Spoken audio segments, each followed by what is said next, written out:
I always thought that if I worked hard enough, if I kept myself busy, the emptiness inside would shrink into something small, something I could ignore. On paper, my life looked perfect. 22 years old. A job that people my age envied, a career moving forward at a steady, respectable pace. My colleagues described me as focused, calm, reliable. And maybe I was all of those things. Maybe that was the mask I learned to wear. But every evening, when the world quieted down, when my laptop screen went black and I was left alone with the sound of my own breathing, the mask fell away. And I was just me. Lonely. Unspeakably lonely. It was Friday night when Sophia called. She never asked, she announced plans. Anna, you're coming tonight. No excuses. Mark made pasta, and you know how rare that is. 7 o'clock. Don't be late. I laughed the way I always did, agreeing, already knowing I wouldn't say no. How could I? She was my best friend since childhood. She was the one who held my hand through exams, heartbreaks, family fights. I loved her like a sister. And yet, the cruelest part of love is that it doesn't always listen to reason. At 7, I walked into their apartment, greeted by the warm scent of garlic and basil. Sophia rushed to hug me, her golden hair brushing against my cheek. She looked radiant, like she always did, glowing in the soft kitchen light. And then, him. Mark. He turned from the stove, spatula in hand, his eyes lighting up when he saw me. That look. That effortless, casual brightness that wasn't mine, and yet I craved it like oxygen. Anna, you're here. Sit. Dinner's almost ready. My heart leapt at the sound of his voice. I hated that it did. We sat, the three of us, like a picture-perfect family. Sophia teased Mark about his clumsy cooking, he teased her back, and I sat there, smiling, laughing, pretending. Every joke stabbed me in silence. Every brush of his hand against hers was another reminder of what could never be mine. That was my role. The friend of the family. The one they trusted with everything. The one they called when Sophia had a fight with Mark, when Mark was stressed at work, when their dog got sick, when they needed someone to babysit their life for a moment. And I played it well.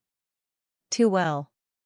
When Sophia cried on my shoulder, whispering her insecurities about whether she was a good wife, I swallowed the bitter taste of irony. When Mark asked me for advice on how to surprise her for their anniversary, I forced my lips into a smile and gave him ideas, each one like a knife twisting deeper. I was their support system. Their third pillar. And I was crumbling beneath the weight of it. It was always the little things that killed me. The way Mark's hand would graze mine accidentally when passing a plate. The way his laugh would echo in my chest long after it had faded from the room. The way his eyes lingered, sometimes, just for a second too long. Was it my imagination? Did he ever notice me in that way?